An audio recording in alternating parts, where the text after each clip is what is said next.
There's a lot of interest in Minnesota. We've got a beautiful state, and there's a lot of companies both here and also a lot of out-of-town companies that come in from the coasts and other places to look for locations here in Minnesota.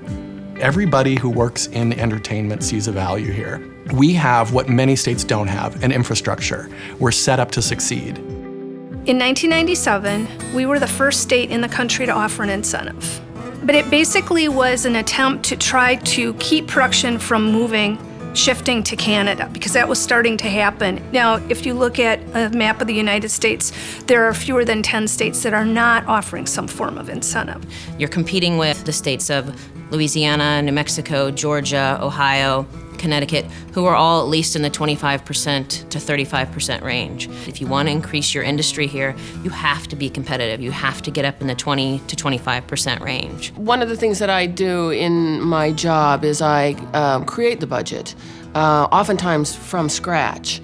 And then part of, again, managing those resources is how you get the best value for whatever that money is that you have. And incentives and rebates are a huge part of that. So production incentives have become the #1 tool that production companies are using when they're assessing alternate locations for production. And if we want that business here, we have got to have some form of incentive, or we're just not in the game. For Bizarre Foods, on an annual basis, we employ anywhere from 30 to 65, 70 people, majority from the state of Minnesota.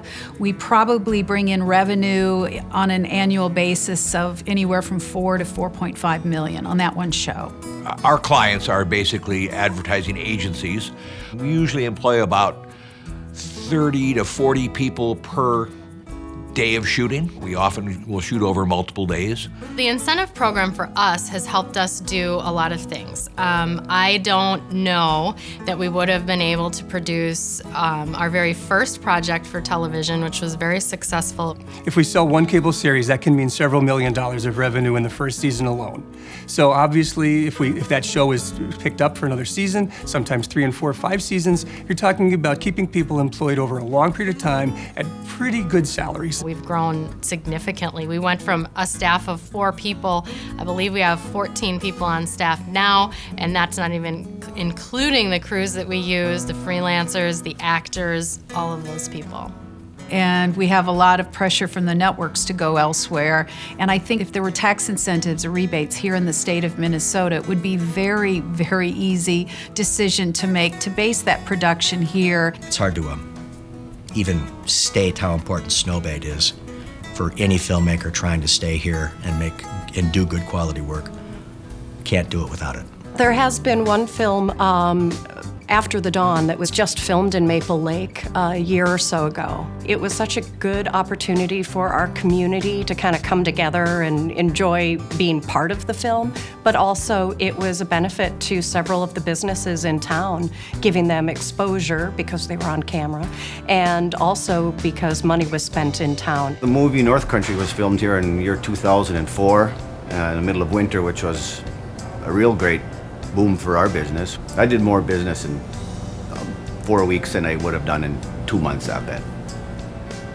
It was a boost in our sales that continued and never dropped down. We just continued growing from there. And from what I understand, the economic benefit was almost $5 million to our area, which is a pretty nice chunk of change around here. I think it has a far-reaching benefit for communities, and especially, smaller communities that maybe we don't have as many big events come our way throughout the year. And as a small town, kind of in the middle of 2 somewhat bigger towns, we need to get our Main Street back to life. We need to bring as much business into the community as possible. Back in February of 2010, we had Greg Kinnear and Billy Crudup and Alan Arkin come to Minnesota, and they chose Hanover for a key location in their film. It was just phenomenal to see that many people come to our city to help work. And boy, it was one day. I would love to see 10 days. It was not disruptive at all to our community, and I think just a positive economic benefit all around. You're bringing both publicity to your community as well as dollars into your community. And any penny spent within your community and not somewhere else is a better penny spent.